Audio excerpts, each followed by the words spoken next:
আলহামদুলিল্লাহ, গরুর মাংস রান্না হবে আজকে। গরুর মাংস রান্নার জন্য সব কিছুই দেয়া আছে। উপকরণের ভিতরে দেয়া আছে আপনার পেঁয়াজ, রসুন, কাঁচামরিচ, গরম মশলা, এলাচ, আদা,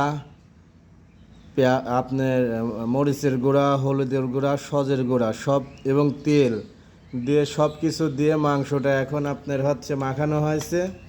এই মাংসটা এখন রেখে দেওয়া হবে। রেখে দেওয়ার পরে আধা ঘন্টা বা 45 মিনিট পরে আগুনে দেওয়া হবে, অর্থাৎ চুলায় দেওয়া হবে। তারপরে মাংসের একটা নতুন আপডেট আপনাদের সামনে তুলে ধরবো।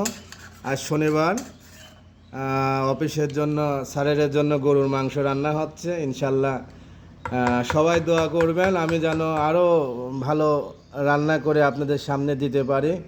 তবে ভাই, আমরা মাংস রান্না করি এত টক দই, হক দই, ওই দই ফই, গরু মাংস খাবো যদি গরুর মাংসের গন্ধই যদি না হয়, তাহলে তো ভাই ওই গরু খাওয়ার লাভ নাই।